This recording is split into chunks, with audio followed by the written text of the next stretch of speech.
Bismillahirrahmanirrahim. Assalamualaikum warahmatullahi wabarakatuh. Perkenalkan, nama saya Zurianti dengan NIM 1872150003. Saya dari Prodi Pendidikan Ekonomi kelas reguler plus.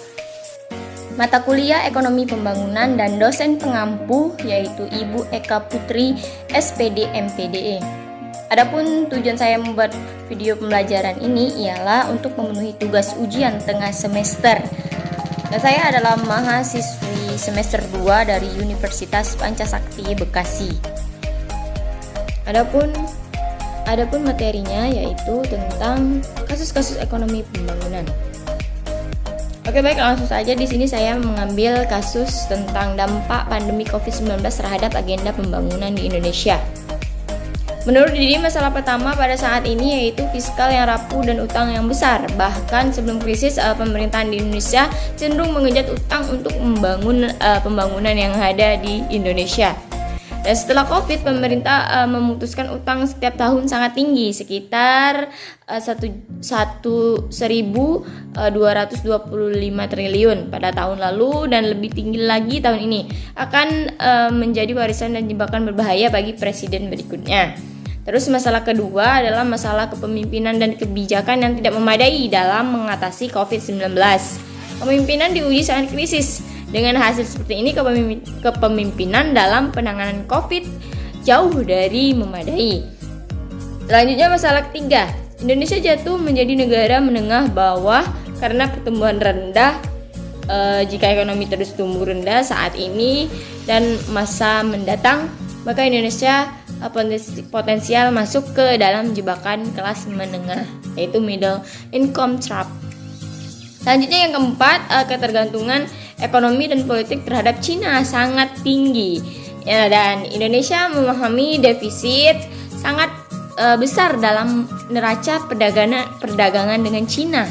Defisit turun sedikit karena COVID dan tidak bisa impor maksimal, tetapi defisit ini bersifat laten dan akan melemahkan sektor ekonomi luar negeri Indonesia.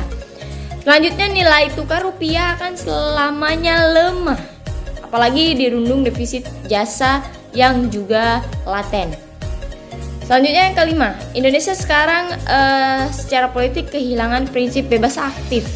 Politik luar negerinya sangat lemah jauh dibandingkan di masa lalu. Oke, next. Beberapa aspek menjadi sensitif. Pemerintah meng-highlight dan di block out secara serius lompatan angka 7,07%. Sementara ekonomi rumah tangga tidak menggembirakan. Skema strategi pembangunan di Indonesia dari basis optimisme. Dulu pemerintah Jokowi mencoba mengejut aspek infrastruktur.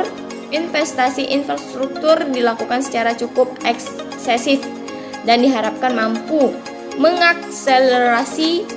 Tapi sementara waktu berjalan, impact-nya belum signifikan. Bahkan sekarang dalam situasi pandemi menjadi bumerang bagi Indonesia dalam konteks ekonomi yang makin tersendat. Oke, selanjutnya yaitu dampak pembangunan yang ada di Indonesia. Terlepas dari semua kendala yang ada, proyek telah berhasil mencapai financial close dengan total waktu penyiapan dan transaksi selama 47 bulan. Kementerian Keuangan menyampaikan apresiasi yang setinggi-tingginya kepada PJPK dan seluruh pihak yang terlibat atas dedikasi dan komitmen yang telah diberikan dalam pelaksanaan proyek. Pengalaman pemerintah Indonesia diharapkan dapat mengembangkan skema pembiayaan kreatif untuk pembiayaan infrastruktur dan menginspirasi pemerintah daerah lainnya untuk menjajaki skema-skema pembiayaan kreatif guna mempercepat delivery penyediaan infrastruktur bagi masyarakat. Selain kendala-kendala di atas, keterbatasan komunikasi dan koordinasi di antara PJK dan seluruh pihak yang terkait menjadi salah satu kendala utama dalam pelaksanaan proyek di masa pandemi COVID-19. Keterbatasan tersebut disebabkan oleh adanya pembatasan kegiatan pada masa pemberlakuan pembatasan sosial berskala besar yaitu PSBB dan pembatasan kegiatan masyarakat PPKM.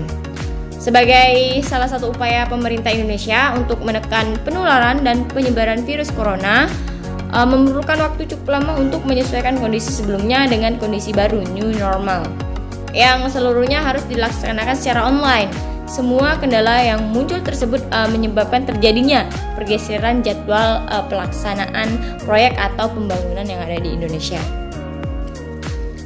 Oke, selanjutnya itu ada pun strateginya. Yang pertama, alokasi sumber daya yang lebih seimbang. Yang kedua, peningkatan sumber daya manusia di daerah.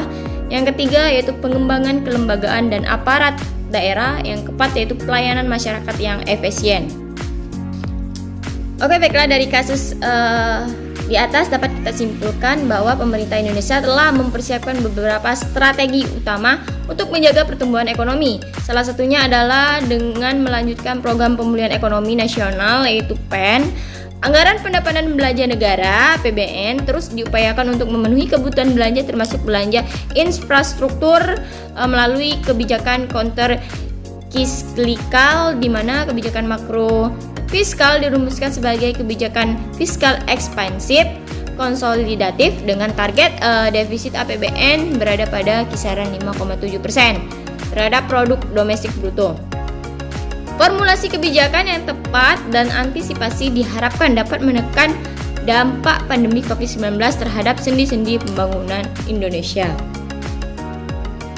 Oke, baiklah, sekian dari saya. Semoga bermanfaat. Dan kurang lebihnya saya mohon maaf, pada Allah saya mohon ampun. Saya akhiri, wassalamualaikum warahmatullahi wabarakatuh.